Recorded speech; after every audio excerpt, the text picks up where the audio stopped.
आज हम कुछ क्वेश्चंस और न्यूमेरिकल्स लेंगे based on law of chemical combination. ठीक है, तो क्वेश्चन है जैसे आपको why does mass not change during a chemical reaction. Chemical reaction के दौरान मास चेंज क्यों नहीं होता है? ठीक है, तो what you have to write, the chemical reactions are based on the law of conservation of mass. ठीक है, and during chemical reactions atoms they do not divide it, they can't divide it, that is they cannot be created or destroyed during a chemical reaction. Only the rearrangement of atoms and energy change takes place, hence the number of atoms of reactant and products they remain conserved or constant. Thus the mass does not change during a chemical reaction. Now the next question is like explain the law of constant composition with one example. आपने law of constant composition को explain करना है एक example के साथ। तो according to law of constant composition, a pure compound always contain elements present in a definite ratio or a definite proportion by mass, irrespective or independent of its source. This is law of constant composition. ठीक है, उसके बाद उसने कहा है कि आपने इसको एक्सप्लेन करना है एक एग्जाम्पल के साथ। तो एग्जाम्पल जैसे for example water, whether it is from India, America, China, either it is from well, pond, river, lake, sea, etc., or it is prepared in a laboratory. It is always made up of two elements, carbon and hydrogen. ठीक है, hydrogen and oxygen, not carbon. And these two elements, they are always present in the ratio of 1:8 by mass. ठीक है, तो water के अंदर hydrogen and oxygen present होते हैं 1:8 by mass. तो हमने क्या देखा, कहीं से भी हम वाटर को लेंगे, कोई भी कुछ भी सोर्स है, ठीक है, तो उसमें हाइड्रोजन और ऑक्सीजन का ही बना हुआ होएगा और उसमें 1:8 में हाइड्रोजन और ऑक्सीजन प्रेजेंट होंगे बाय मास। ठीक है, नेक्स्ट क्वेश्चन है जैसे what will happen if barium chloride reacts with sodium sulphate, give reaction. वो कह रहा है कि क्या होता है बेरियम क्लोराइड जब रिएक्ट करता है सोडियम सल्फेट के साथ और आपको रिएक्शन देनी है।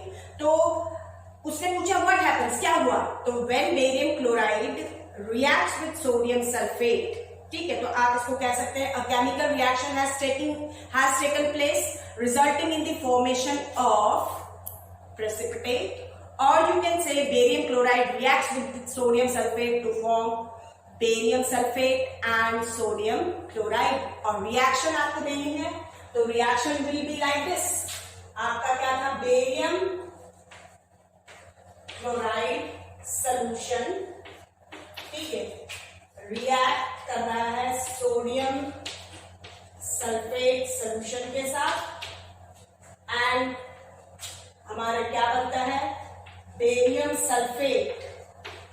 ठीक है, इसके प्रेसिपिटेट बनते हैं, सॉलिडिफाइड सॉलिड फॉर्म में मिलता है एंड सॉल्यूशन मिलेगा हमें सोडियम क्लोराइड का। This is the reaction.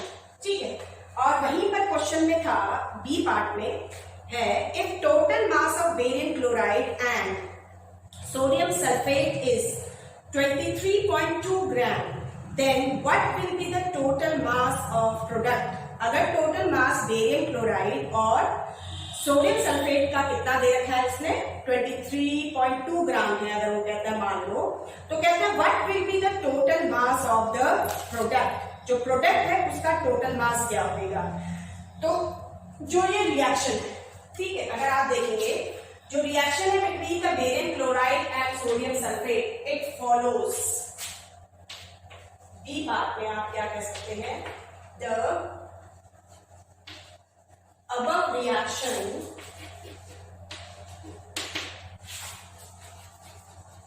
follows the law of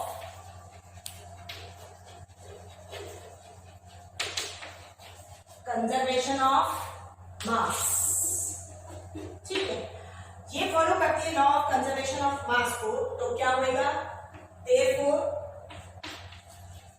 total mass of product, ये है इन दोनों का जो प्रोडक्ट का मास है, टोटल मास, ठीक है, it must be equal to total mass of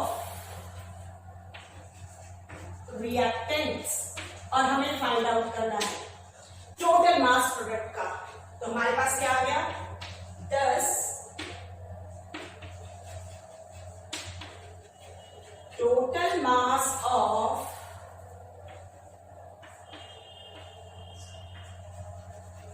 products is equal to, कितना गिवन था हमें क्वेश्चन में गिवन है कि if total mass of barium chloride and sodium sulphate is 23.2 gram, तो हमें टोटल मास इन दोनों को रिएक्ट करने का जो गिवन है दैट इज 23.2 ग्राम, क्योंकि law of conservation of mass को फॉलो करेंगे तो प्रोडक्ट का जो टोटल मास है वो रिएक्टेंट के मास के बराबर आना चाहिए, तो टोटल मास ऑफ प्रोडक्ट कितना हो जाएगा, 23.2 ग्राम। ठीक है, नाउ सम मोर एग्जांपल्स, कुछ और न्यूमेरिकल्स क्वेश्चंस देखते हैं। जैसे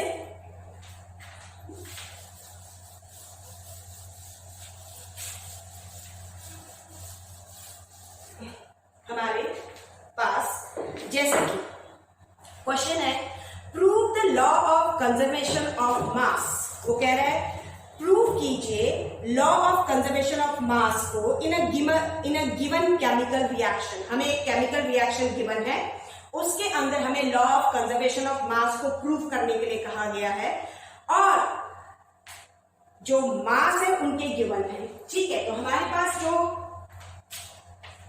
केमिकल रिएक्शन गिवन है, ठीक है, दैट इज जो अभी हमने डिस्कस की थी वही वाली है बच्चे, barium chloride plus Na2SO4 aqueous, it gives PaSO4 solid plus 2NaCl aqueous, ये गिवन रिएक्शन है। उसने कहा prove the law of conservation of mass when the mass of, इसका मास हमें गिवन है कितना, जब 20.8 gram of barium chloride react with, ये दे रखा है 14.2 ग्राम, बेरियम सल्फेट का मास गिवन है 23.3 ग्राम एंड सोडियम क्लोराइड का मास गिवन है 11.7 ग्राम। इसने कहा है prove the law of conservation of mass, हमें law of conservation of mass को प्रूव करना है। ठीक है, तो हमारे को प्रूव करना है तो हम फाइंड आउट क्या करेंगे, total mass of reactants is equal to क्या हो जाएगा, mass of barium chloride plus में mass of sodium sulfate and it is equal to 20.8 gram plus में 14.2 ग्राम, दोनों को प्लस कीजिए, you will get 2 plus 8 10, point 1 carry 1 और 4 5 and 2 plus 1 3 35 gram. Similarly, we will find out the total mass of products, ये कितना आ जाएगा, mass of barium sulphate plus में mass of sodium chloride, तो ये आपको गिवन है, mass of barium sulphate 23.3 gram plus में 11.7 ग्राम, जब आप इन दोनों को प्लस करेंगे 3 और 7 10, 0.1 कैरी 1 और 1 2 और 3 5, 2 plus 1 3 35। ठीक है, तो हमारे पास क्या आया,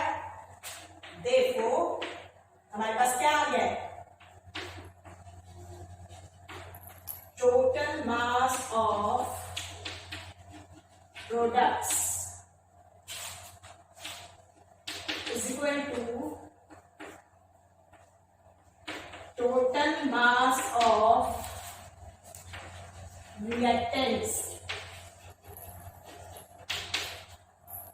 total mass of product is equal to total mass of reactant. Hence this verify the law of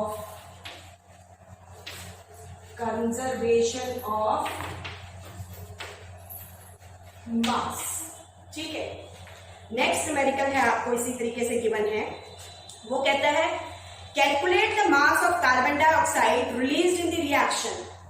हमें वो कह रहा है कैलकुलेट करना है the mass of carbon dioxide released in the reaction when 6.3 gram of sodium bicarbonate is added to 15 gram of ethanoic acid solution and 18 gram of residue left behind. ठीक है, तो हम देखते हैं जो सेकेंड क्वेश्चन है उसके अंदर क्या है।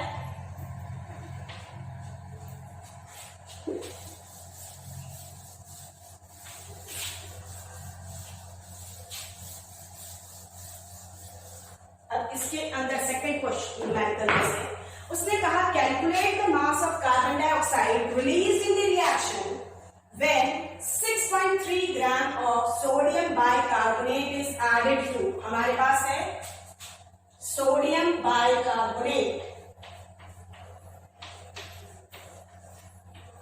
ठीक है, सोडियम बाइकार्बोनेट इज एडेड, ये दे रखा है हमें 6.3 ग्राम इज एडेड टू, इसको ऐड किया एथेनोइक एसिड में ऐड किया, इसके सोल्यूशन में ऐड किया 15 ग्राम कर दिया। ठीक है, एंड वो कहता है 18.0 ग्राम ऑफ रेसिड्यू लेफ्ट बिहाइंड। यहां रेसिड्यू बचा, ठीक है, लेफ्ट बिहाइंड जो था वो 18 ग्राम का रेसिड्यू बच गया और कार्बन डाइऑक्साइड रिलीज हुई। We have to calculate the mass, हमें इसका मास फाइंड आउट करना है। सपोज x ग्राम है, ठीक है। अब ये जो था उसने कहा रेसिड्यू, जहां पर जो रेसिड्यू है आपका वो क्या है, आगे बात समझ में, तो आपको इस चीज का ध्यान रखना है। रेसिड्यू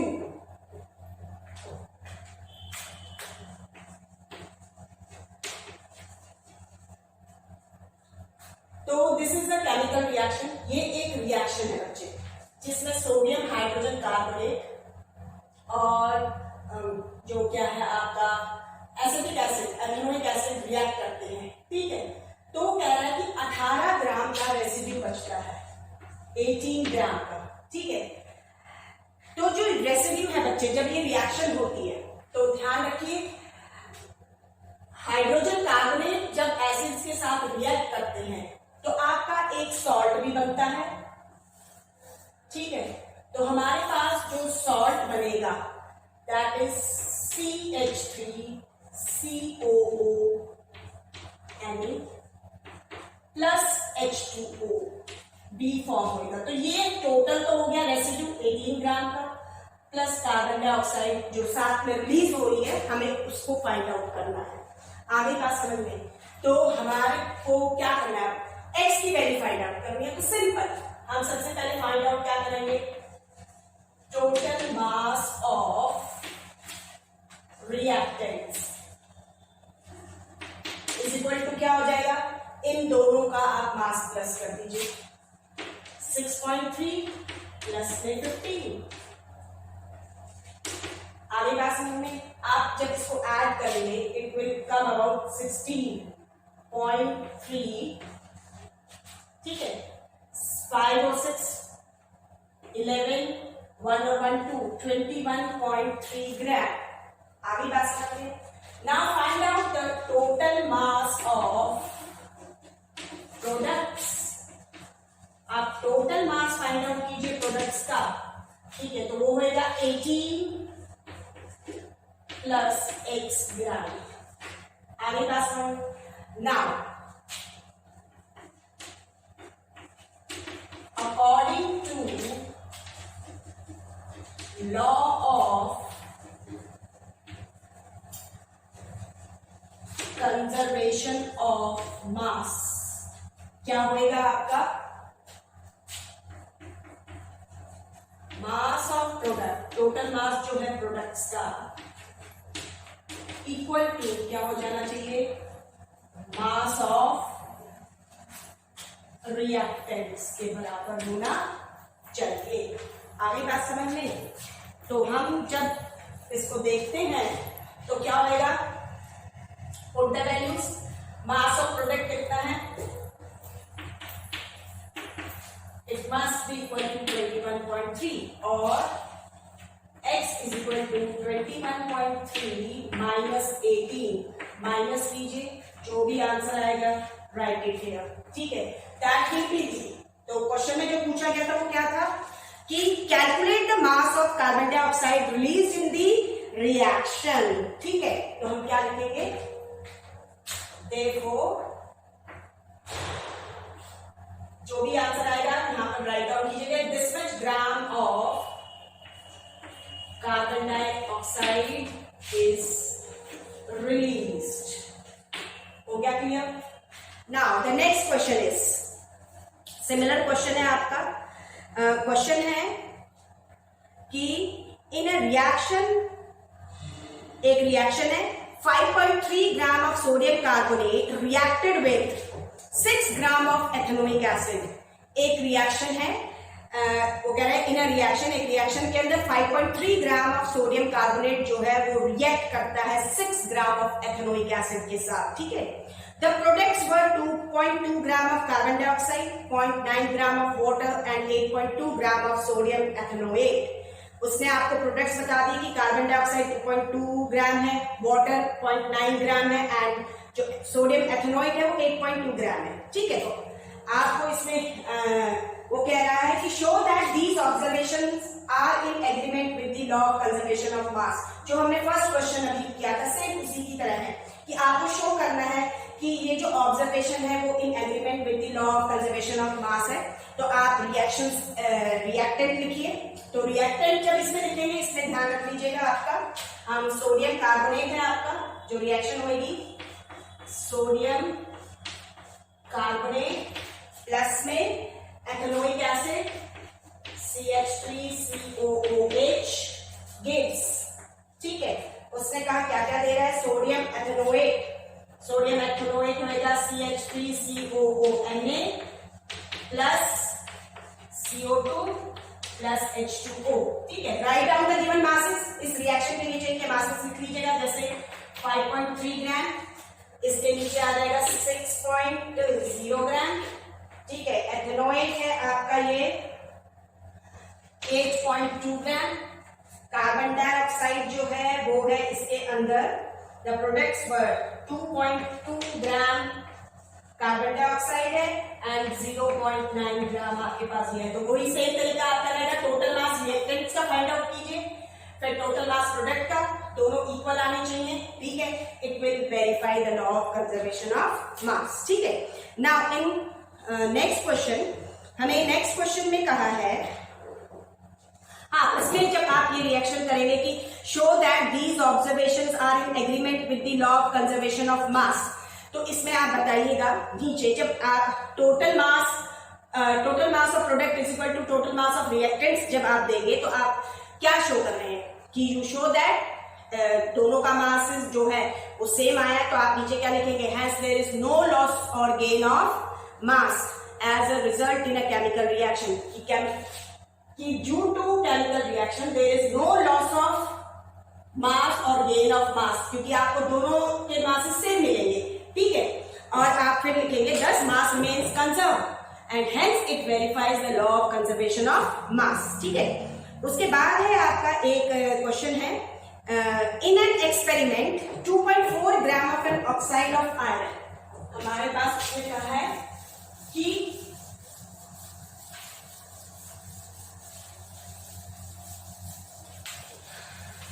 इसके अंदर उसने हमें एक क्वेश्चन में दिया है कि इन एन एक्सपेरिमेंट, कि एक एक्सपेरिमेंट है, 2.4 gram of an oxide of iron gave 1.68 gram iron on complete reduction. ठीक है, कि एक एक्सपेरिमेंट के अंदर 2.4 ग्राम ऑफ एन ऑक्साइड है आयरन का, वो हमें जब उसकी रिडक्शन करते हैं आयरन के ऑक्साइड की तो 1.68 ग्राम आयरन मिलता है। In another experiment, 2.9 gram of oxide of iron gave 2.03 gram iron on complete reduction. इसी तरीके से एक दूसरे एक्सपेरिमेंट के अंदर 2.9 ग्राम ऑफ जो ऑक्साइड है आयरन का, जब उसकी कंप्लीट रिडक्शन होती है तो इट गिव्स 2.03 ग्राम आयरन। वो कहते हैं show that these observations prove the law of constant proportion, कि ये ऑब्जर्वेशंस जो है लॉ ऑफ कांस्टेंट प्रपोर्शन को प्रूव करती है। ठीक है, तो हम इस क्वेश्चन में देखते हैं जो फर्स्ट एक्सपेरिमेंट है। ठीक है, इन फर्स्ट एक्सपेरिमेंट हमें क्या गिवन है, मास ऑफ आयरन ऑक्साइड। ठीक है, इट इज गिवन टू 2.4 ग्राम। ठीक है, और इसकी जब कंप्लीट रिडक्शन होती है तो कहता है कि हमें, क्योंकि आयरन ऑक्साइड होगा, आयरन प्लस ऑक्सीजन से आयरन ऑक्साइड बनेगा। ठीक है, तो इसकी कंप्लीट रिडक्शन जब होती है तो इससे हमें मिलता है mass of iron is equal to 1.68 gram. ठीक है, तो यू कैन फाइंड आउट। अब आप इसमें क्या कीजिए, मास ऑफ ऑक्सीजन फाइंड आउट कर लीजिए। हम क्यों फाइंड आउट कर रहे हैं, क्योंकि we have to find out prove the law of constant proportion. Law of constant proportion के हिसाब से क्या है कि जब भी एलिमेंट्स कंबाइन करके कंपाउंड्स बनाते हैं तो जो एलिमेंट्स होते हैं they combine in a fixed ratio, वो एलिमेंट्स कंबाइन कर रहे हैं। तो जो आयरन ऑक्साइड बन रहा है बच्चे, ये आयरन और ऑक्सीजन को मिलके बन रहा है आयरन ऑक्साइड। ठीक है, तो इसका मतलब आयरन ऑक्साइड के अंदर आयरन और ऑक्सीजन की रेशियो जो है दोनों एक्सपेरिमेंट्स में सेम आनी चाहिए, मास रेशियो जो है। ठीक है, तो मास of oxygen you will find out. जब आप इसका मास निकालेंगे तो क्या करेंगे आप, आयरन ऑक्साइड में से आयरन का मास माइनस कर दीजिए। ठीक है, 2.4 माइनस 1.68, ये आपका माइनस ऐसे ही करेंगे आप लोग। ये देखिए 1.68 माइनस कीजिए, 10 में से 2 8, यहां पर आपका क्या आएगा 2.4 में से 1.68। ठीक है, तो इसको माइनस कीजिए, 10 में से 8 गए 2, यस, यहां पर आपका 3, 13 में से 6 जाएंगे, कितना आएगा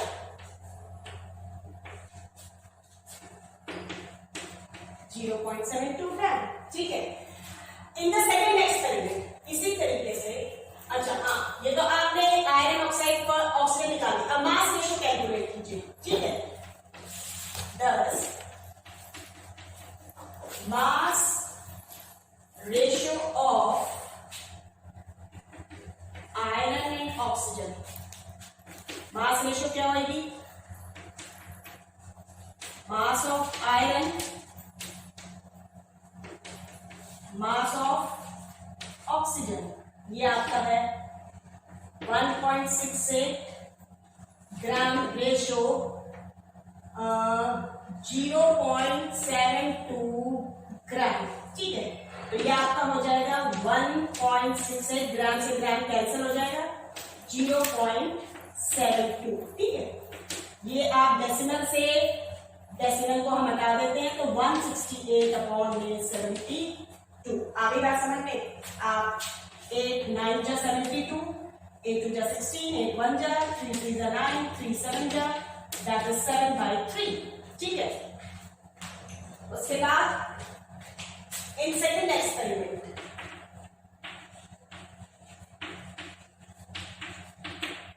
इसी तरीके से सेकेंड एक्सपेरिमेंट देखिए। सेकेंड एक्सपेरिमेंट में वो क्या कह रहा है कि 2.9 gram of oxide of iron, तो सिमिलरली कैलकुलेट, ये हो जाएगा mass of iron oxide,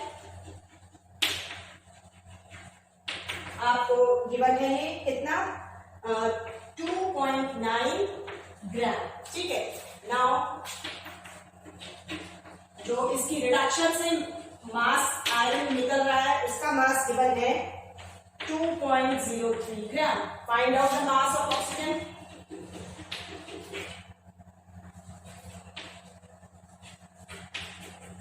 mass of oxygen क्या हो जाएगा आपका 2.9 माइनस 2.03 ग्राम। माइनस करके ओरली माइनस नहीं कर सकते तो कैलकुलेट कीजिए, जैसे 2.90 2.03 10 में से 3 गए 7, यहां क्या बच गया 8.2 में से 2 0, दिस कम्स टू 0.87 ग्राम। ठीक है, now mass ratio find out कीजिए। दस mass ratio of iron and oxygen, जो मास रेशियो आएगी आयरन और ऑक्सीजन की, सिमिलरली इसी तरीके से लिखिएगा। Mass of iron ratio mass of oxygen.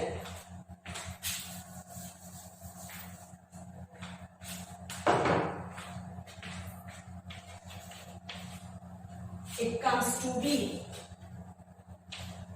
ये है आपका 2.03 ग्राम रेशियो।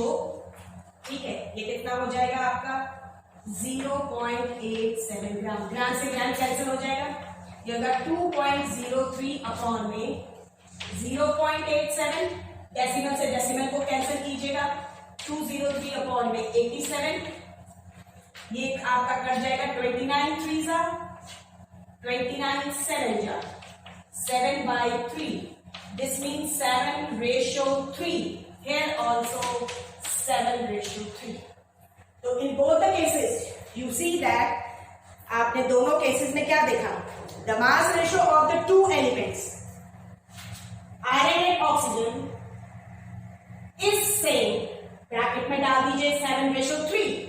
ठीक है, इन बोथ द सैंपल्स, दोनों सैंपल्स के अंदर। ठीक है, thus it proves the law of constant composition, you can say.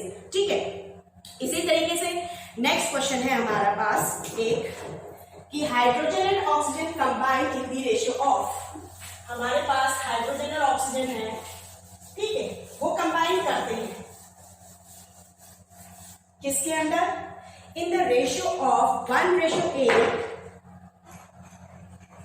Hydrogen and oxygen combine in the ratio of 1:8 by mass to form water. What mass of oxygen gas would be required to react completely with 3 gram of hydrogen gas?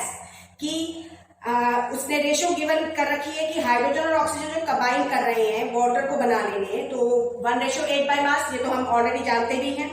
वो कहता है what mass of oxygen gas would be required, हमें कितनी oxygen gas चाहिए, उसका क्या मास होएगा completely react करने के लिए। हाइड्रोजन गैस जो हमारे पास कितनी है 3 ग्राम्स है।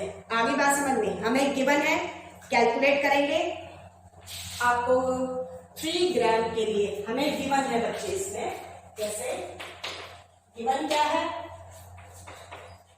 मास रेशियो किसकी, हाइड्रोजन एंड ऑक्सीजन की 1:8। आगे बात समझ में, it means 1 gram of hydrogen reacts with the 8 grams of oxygen. ठीक है, तो अब हमें फाइंड आउट करना है कि 3 ग्राम हाइड्रोजन जो है वो कितनी ऑक्सीजन के साथ कंबाइन करेगी, कितने ग्राम ऑक्सीजन के साथ। आगे बात समझ में, तो 1 gram of hydrogen requires 8 gram of oxygen। ठीक है, therefore हमें फाइंड आउट कितने का करना है, 3 ग्राम। 3 gram of hydrogen requires, ये कितना आ जाएगा 8 × 3। ठीक है, is equal to 24 gram of oxygen के साथ रिएक्ट करेगी।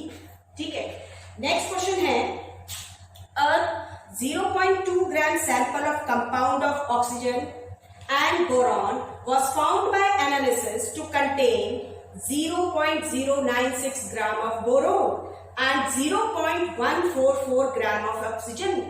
Calculate the percentage composition of the compound by weight. हमें कैलकुलेट करना है किस चीज को? परसेंटेज कंपोजिशन को।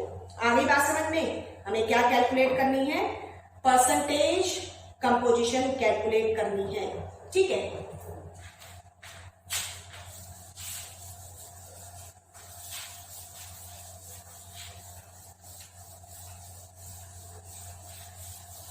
अब इस क्वेश्चन को देखिए। हमने कहा था कि जो लॉग कांस्टेंट कंपोजिशन होता है वो हमें हेल्प भी करता है परसेंटेज फाइंड आउट करने में। ठीक है, तो उसी टॉपिक से रिलेटेड आप करना है। हमारे पास है, हमें दे रखा है mass of compound is equal to, it is given to be 0.24 gram. हमें ये दे रखा है 0.24 ग्राम दे रखा है। आगे बात समझ में? हमें गिवन है mass of boron is equal to, that is 0.096 gram. ठीक है, एंड मास ऑफ ऑक्सीजन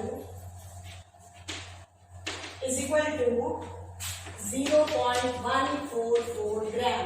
ठीक है, हमें परसेंटेज कंपोजिशन का मतलब है कि वो कंपाउंड जो है उसकी केमिकल कंपोजिशन क्या है, कि वो बोरॉन और ऑक्सीजन उस कंपाउंड में प्रेजेंट है और हमें उनकी परसेंटेज फाइंड आउट करनी है। ठीक है, तो percentage of boron in the given compound, ये क्या हो जाएगा? मास ऑफ बोरॉन अपॉन में मास ऑफ कंपाउंड, क्योंकि हम परसेंटेज फाइंड आउट कर रहे हैं ना कि उस गिवन कंपाउंड में। अब हमारे पास टोटल इतने ग्राम है, इसमें इतने ग्राम क्या प्रेजेंट है? बोरॉन प्रेजेंट है। एंड परसेंटेज बनाने के लिए multiply it by 100 and put the sign of percentage. आगे बात समझ में? पुट द वैल्यूज, ये आपका हो जाएगा 0.096 अपॉन में 0.24 मल्टीप्लाई में 100% एंड कैलकुलेट द वैल्यूज। ये आपकी वैल्यूज कैलकुलेट कीजिए। इसी तरीके से you will find out the percentage of oxygen. Similar इसी तरीके से हो जाएगा मास ऑफ ऑक्सीजन अपॉन में मास ऑफ कंपाउंड मल्टीप्लाई में 100%। पुट द वैल्यूज पुट कीजिए। 0.144 अपॉन में 0.24 मल्टीप्लाई बाय 100%, क्योंकि 0.224 जो ग्राम कंपाउंड है उसमें इतने ग्राम क्या प्रेजेंट है? ऑक्सीजन, उसकी परसेंटेज फाइंड आउट करनी है, तो multiply it by 100 and put the sign of percentage. तो like this we have seen some problems, some more problems will also be taken। हम कुछ और problems भी लेंगे।